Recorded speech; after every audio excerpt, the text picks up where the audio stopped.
The Ascension Summit 2017. Your all-day access to meet international speakers, authors, and coaches. 20 experts, three continents.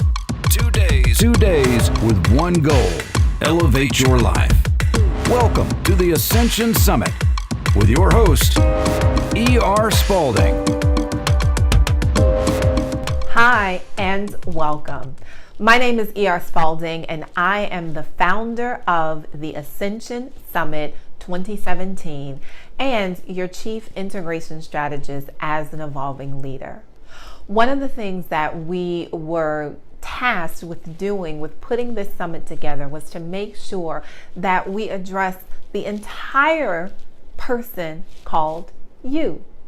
We have 8 major life areas that we look at on a consistent basis to ensure that as an evolving leader who is moving out there, creating and making an impact on and for the world, that we are taking care of the very thing that needs to carry us there: our mind, our body, our spirit, our finances, our love life, our friends and family, the fun and rejuvenation that we need to have, in addition to the work that we do each and every day.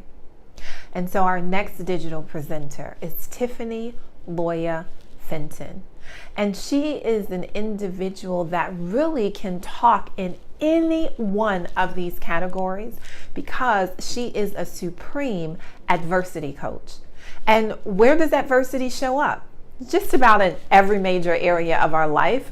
So let's hear a little bit about Tiffany and why she is exactly the person that can support you if you're facing some type of adversity.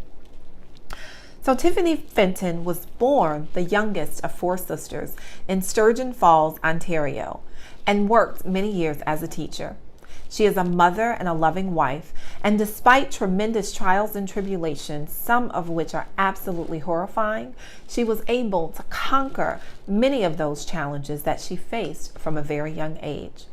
Her story will leave you angry, heartbroken, inspired, cheering, and forever changed as you follow her from an abusive childhood, a battle with cancer, an ill child, and other traumatic and heart-wrenching life events to a successful and rewarding life as an entrepreneur, a coach, a philanthropist, and an author. She is the creator of the program, The Hero Within, which she has carefully designed to help others transform the way they perceive and deal with challenges. Her goal in life, despite her recent diagnosis of a brain tumor and rare illness, is to touch as many lives as possible and to help thousands of people achieve their dreams and have a tomorrow. So I don't want to delay this any further because she is such a rare jewel that will support in creating the paradigm shifts that each and every one of us need in order to deal more effectively with adversity. Tiffany Loya Fenton. Hello and welcome. I hope you're enjoying this incredibly fantastic day. My name is Tiffany Loya Fenton, and I'm an adversity coach. I'm originally from Canada, but for the past 5 years, my husband and I and our children have been living out our dreams here in beautiful Costa Rica. But of course, life isn't without its adversities, its challenges. Just like everybody else, I've been through my fair share. But the people that I work with and the people that I help, they often say to me that it couldn't have come at a worse time, and that they certainly weren't expecting it. Funny how adversity does that, right? Shows up when you're least expect it. But see, I believe that it shows up for a reason, especially those adversities that show up when you're already going through something else. You know, those people who say it couldn't possibly get much worse, and then it does. But I believe that if you're going through something, you have to be able to truly go through it. Learn from it. What's its lesson? Find the key to the answer on how to overcome it. But so many people just get frustrated or they get sad, or they get depressed or angry, and they simply don't know how to go through it. And then the second adversity shows up. And I believe that that second adversity is to remind you to go through it, to find the answer. See, the second adversity gives you the key to overcome the first one. But if you don't go through it, guess what happens? Another one shows up, and suddenly you're faced with the third adversity, and so on and so on. So instead of complaining, instead of asking, why me? Instead of saying that this was the worst time, what is it trying to teach you? What is it trying to give you? See, I believe that if it doesn't challenge you, it won't change you. And depending on how you go through adversity, depending on how you overcome it, determines whether or not that change is a positive one. So I developed a program called The Hero Within. How to go from powerless to powerful.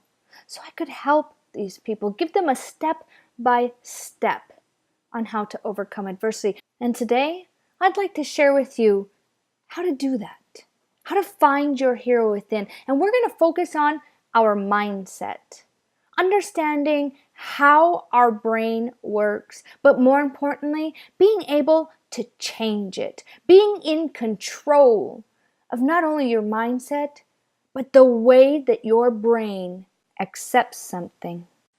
But before we start, I'd like to share with you why and how I created the Hero Within program. See, a while back, I was talking to a friend, and she was telling me about how crazy of a day she had, how stressful she was. Because on her way to work that day, her car broke down. So she had to wait for a tow truck, and by the time they got there and she got to work, she was over an hour late. And how after work she had to go and get her car, which put her on the highway late, so she was stuck in traffic. So by the time she got home and did dinner and got the kids ready, she was just so far behind. She was so stressed out. She even said to me that if she had another day like that again tomorrow, she'd have a mental breakdown. And meanwhile, inside, I'm just praying that I have a tomorrow.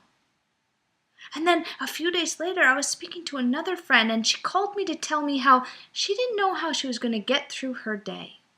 Because her husband woke up sick that day, and she had to take him to the doctor, and she had a doctor's appointment. Then she had to go and get a massage. Then she had to get her mom and bring her to the passport office. And later that night, she was having dinner with friends, and she didn't even know she'd going to be able to take a shower before she went.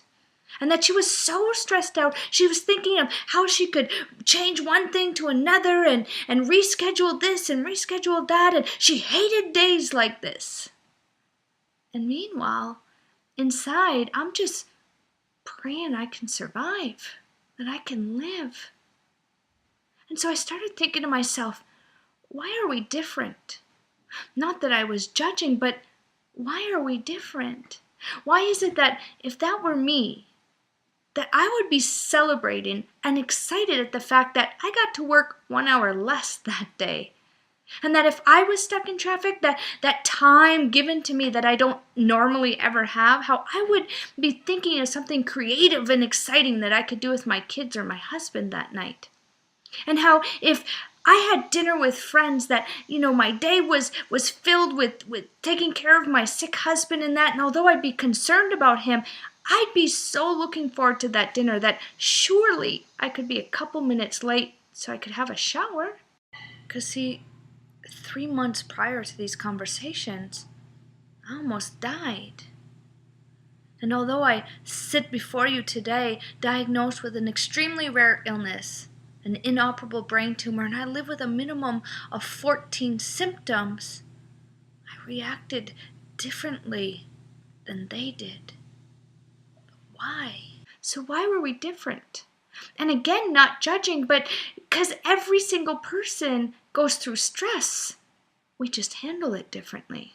So why is it that I handled it much differently than they did?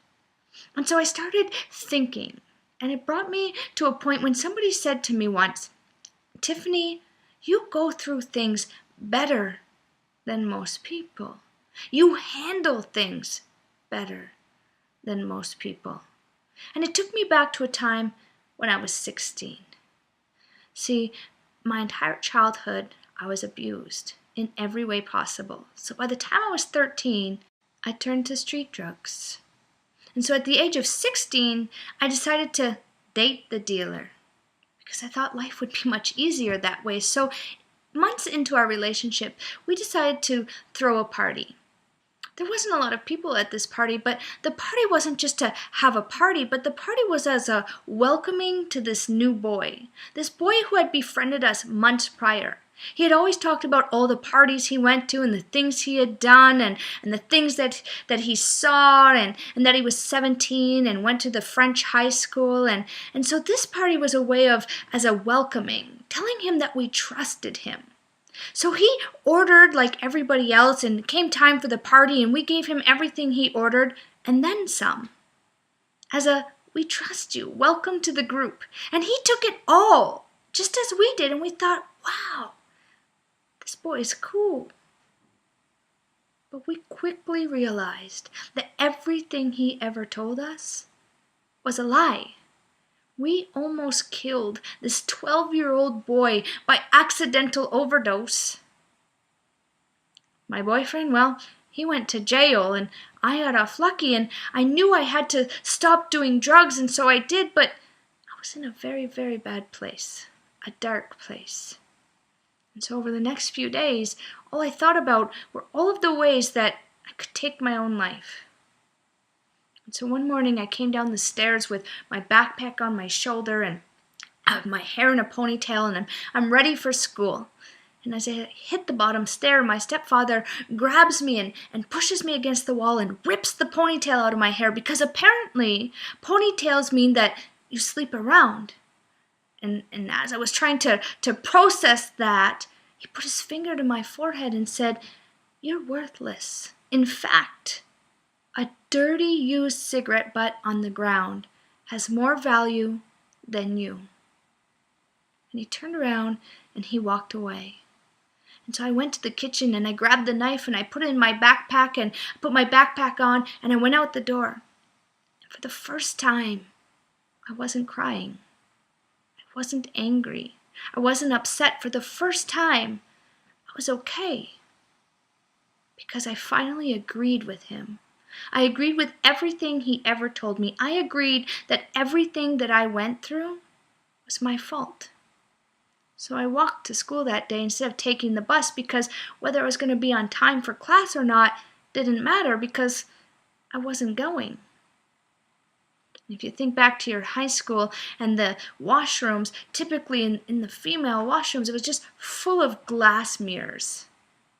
And so there I stood, with blood flowing over my palms, and it was peaceful. And I thought for the first time in my life, I won. But then all of a sudden, all these people started rushing in and talking to me in the ambulance, and they're bandaging me, and they're asking me questions, and it was all such a blur, and next thing I know, my mom is there, and it's like a whirlwind. All these people are talking, and they're saying things, and they're making appointments, and there's people in this corner, and doctors over here, and my mom, and I can't hear a word. I can't really make out anything they're saying, and everybody's trying to make heads or tails of this, and I'm just sitting there staring at my bandages and thinking to myself, what am I going to do? And then I heard this voice. Amongst all of these voices in this chaos, I heard this voice that said, "Tiffany, you do have value." This voice reminded me that I had dreams.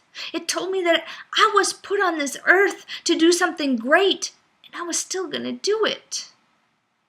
It made me believe in myself, and I realized very quickly that voice was coming from within. So I was very young at the time, so I didn't know it, but I know that was the first time that I ever heard or felt my hero within. And so I changed. I decided that from that day forward, I would smile and mean it. I would laugh and feel it. So I needed a lot of help. So the next day I was sitting in the psychiatrist's office and I was going through everything with him. And he said, "Wow, Tiffany, I can't believe how well you're taking this. You go through things much better than most." And I realized that what made me different than most people, what differentiated me from my friends, was that I had my hero within. So let's understand the negativity and our mindset. Why do insults once hurled at us stick inside our skulls sometimes for decades? Why do traumatic images of something we've seen stick with us sometimes forever? When you're driving down the highway and you see a car accident, for example, the few seconds that you got a glimpse of it, you can recall everything about it. You can recall every dent, whether it was right side up, upside down, what color it was, if the windows were smashed in, exactly what you saw, if there was a tree involved, another vehicle. But yet, a vehicle who is passing you on the highway with nothing wrong, nothing traumatic, you can't even tell us the color. Why is this? Well, the answer is easy. It's that we have to understand that humans are wired for bad news, that negativity just makes a bigger impact on our brains. And that is due to what we call the negativity bias. The brain reacts more strongly to stimuli it deems negative. There's a greater surge in electrical activity. Thus, our attitudes are more heavily influenced by downbeat news than good news. But before we get into how to change our negativity bias, let's make sure we understand the definition of negative. See, the definition of negative is expressing or containing negation or denial, refusing consent as to a proposal, expressing refusal to do something prohibitory as a command or order, lacking positive attributes, lacking in things like optimism, encouraging or noting an unhealthy or unbalanced outlook towards something. Negativity is also a negative statement or an answer, a word, a gesture. It's a refusal.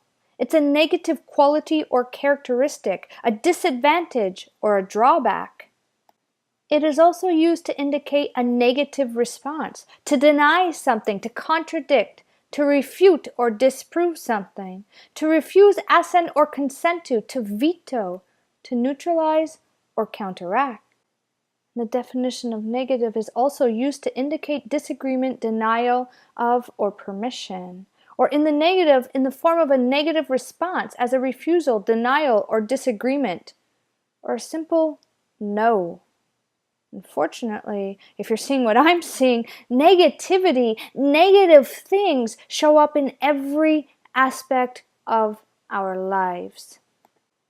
Everything we see, hear, smell, even if it just tastes bad, if it's negative, it invokes a less than desirable feeling or thought. It affects us. In fact, studies show that a good day has no lasting effect on the following day, yet typically a bad day carries over. That we process negative data faster and more thoroughly than positive, and that they affect us longer. Socially, we invest more in avoiding a bad reputation than in building a good one. And emotionally, we go to greater lengths to avoid a bad mood than to experience a good one. Did you know that it takes 12 whole seconds for negativity to travel from the temporary to the long-term memory? 12 seconds! In fact, for every negative that we enter into our brains, we output 3 negative reactions.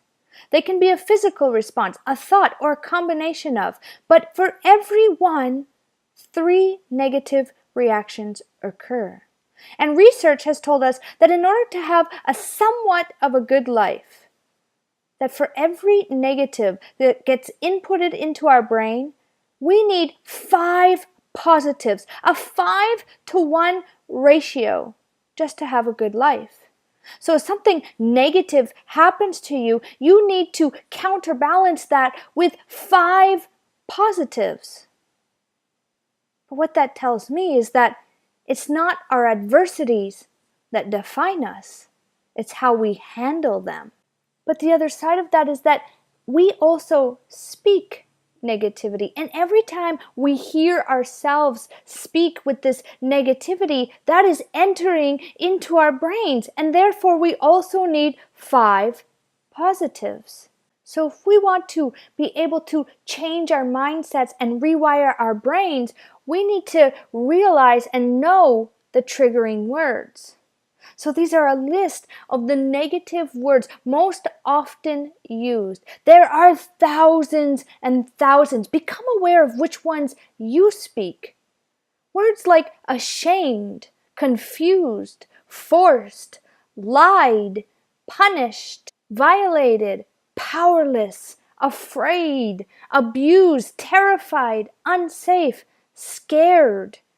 What words are you using in your everyday vocabulary? In fact, scientists say that we use some form of negativity or have a negative thought, speak something, feel something negative every single hour of our lives.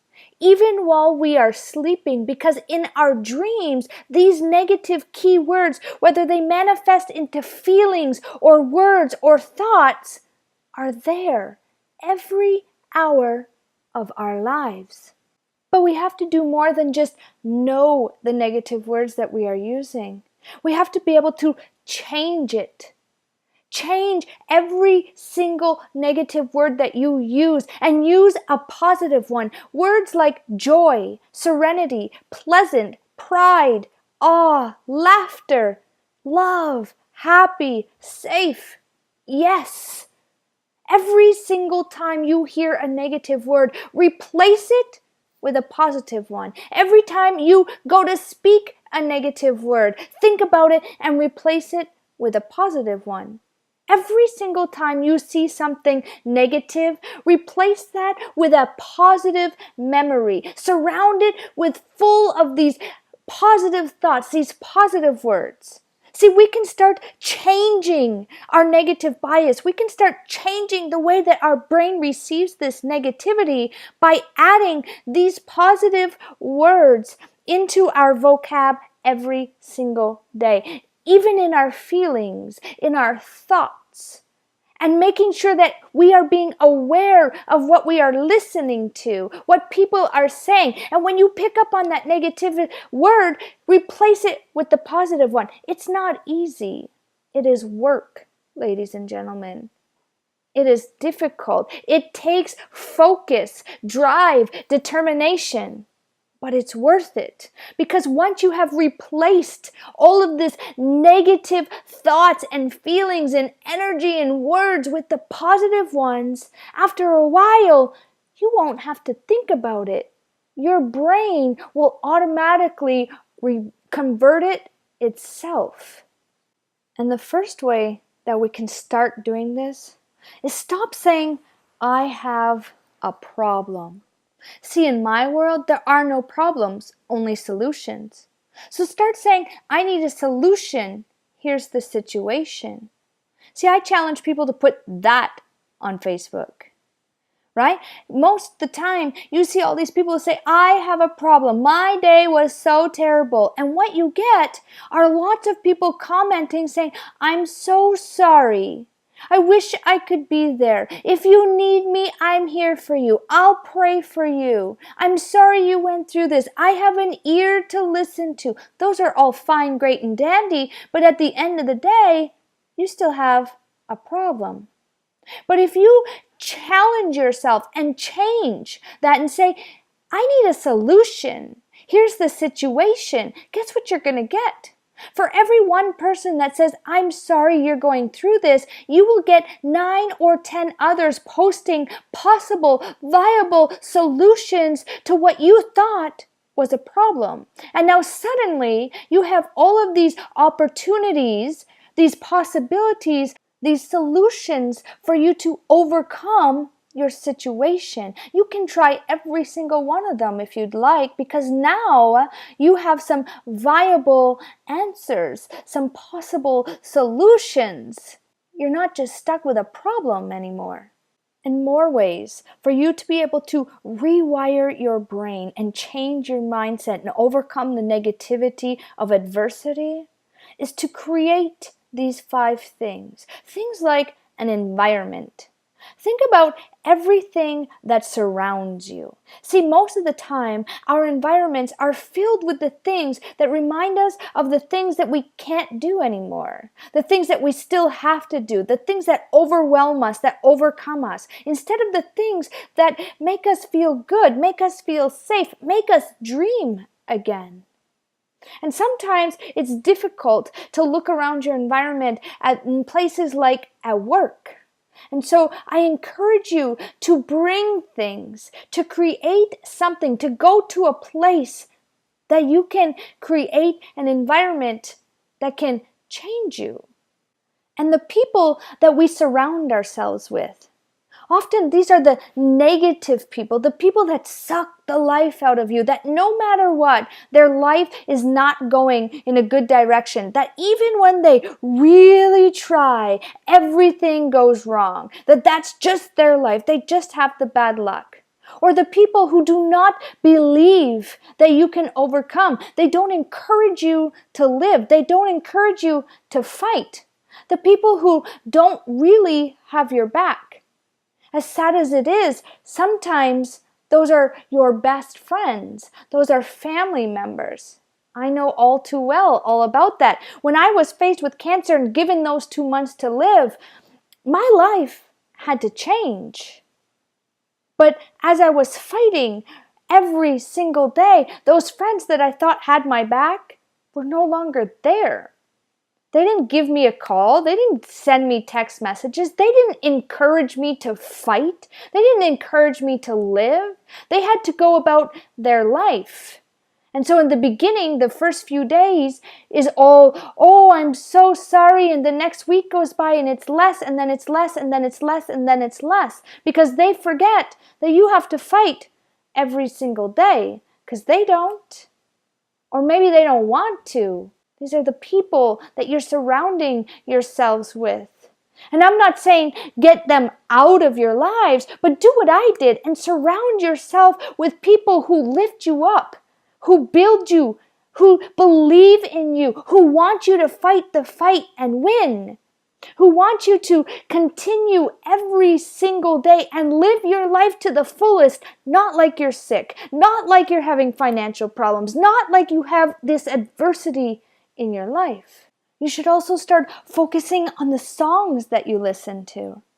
Did you ever notice that people who are sad or down and depressed, they listen to depressing songs which just make them worse instead of better? Instead, choose a song. Listen to the lyrics. Forget about the beat. Make sure that it touches you to your core. It moves your soul, that it can uplift you, that when you listen to this, you smile. You feel empowered. The same goes for TV and movies that we watch. See, most people think that these don't affect us. But think about this. Before you go to bed at night, if you're watching TV and it's full of blood, guts, and glory, guess what you're going to dream about? That good night's sleep that you once needed or thought you were going to have no longer exists because it is haunted by the blood, guts, and glory that you saw on TV. And typically when you wake up in the morning, that's what you're thinking about. You think about those bad dreams and ultimately that show or movie that you watched before you went to sleep. But if you go to bed and watch a good show, a positive vibe type of movie before you fall asleep, guess what happens? Nothing. You sleep well. You wake up feeling rested and you never think again about that TV show or that movie that you watched before you went to bed. See, your TVs, your movies, they affect you. Often when we're faced with adversities, especially when it comes to health adversities, we'll watch a movie or a TV show, and on it people are dying from terminal illnesses, and kids are left homeless, and they're left without parents, or spouses having a hard time going through the death of their other spouse. And then we start living it, and we start thinking, oh no, what if that's me? What if that's my kids? What if that's my husband? The songs that we listen to, the TV, the movies that we watch, they affect us. And another thing that we need to focus on are the places that we're visiting. Think about every place that you go, where you go and you have a coffee, where you go to the movies, places you hang out with your friends. Are they positive places? Do they lift you up? Do they make you feel good? Do they make you smile? Or are they filled with negative sayings on the walls? Are they filled with things like graffiti? Do you hear all those negative words? Are the people in those places negative? Start going to the places that are positive. Rewire your brain. And you can start today by doing these two things. The two things that I do. The first is find a song that speaks to you. See, I have my song. No, I didn't sing it, but yes, I do consider it my song. It empowers me. It makes me feel good. Forget about if it's at the top of the charts, or what kind of beat it has, or if it's popular. Listen to the lyrics. Do they move you? Do they touch your soul? And take that song and put it as number 1 on your playlist. Set it as your ringtone. And better yet, set it as your alarm in the morning. So that's what you're waking up to. And the second thing is find a quote. A quote that explains and defines who you are, how you live, and how you will overcome. Something that is meaningful. And take that quote and tape it to your mirror so that every morning and every night you're reading it. And tape it to your sun visor in your car so when you are getting in or out, you're looking at it. Take that quote and set it as a reminder on your phone 2 to 3 times a day. So randomly, you'll get that notification, and when you look at it, it's your quote. You'll be surprised how many times that quote just appears when you need it most. But find your hero within, and you can overcome anything. You can achieve anything. You can fulfill any dream. See, my hero within is always with me.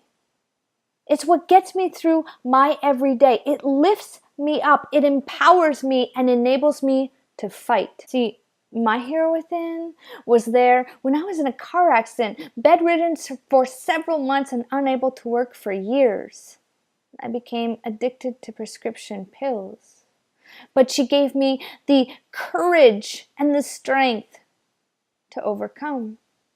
My hero within was there for our entire family as we stood there completely homeless after having the largest house fire in our area, left with nothing.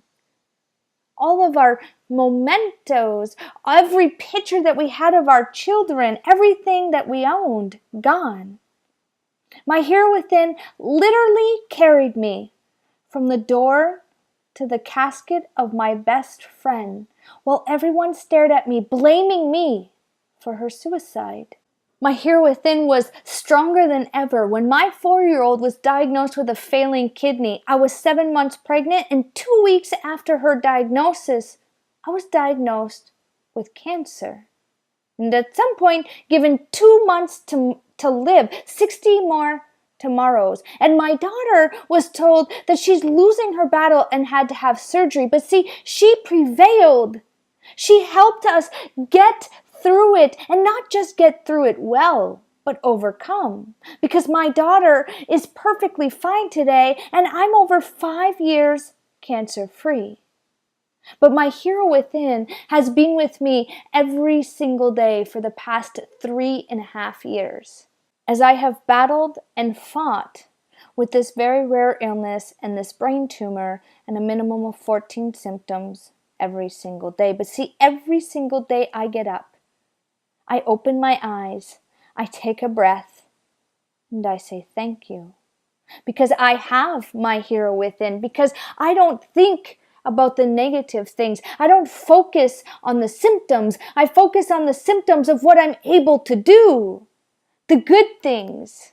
Those things that I can overcome. I focus on smiling. I focus on hugging my kids.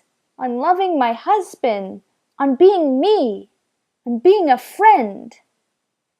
What are you focusing on? Find your hero within and your focus will become clear. But understand that your hero within doesn't get a reward. It pays the price. And many people say to me, that's great, Tiffany. That's exactly what I want. Help me find my hero within. But how do I know when I have it? How do I know that it's strong? Well, I'm here to tell you that it's that moment when your mind and body beg you to give up, but your soul calls back, never. That is the moment that you have your hero within. That is the moment that you will overcome. That is the moment that you have rewired your brain. You have overcome that negativity bias.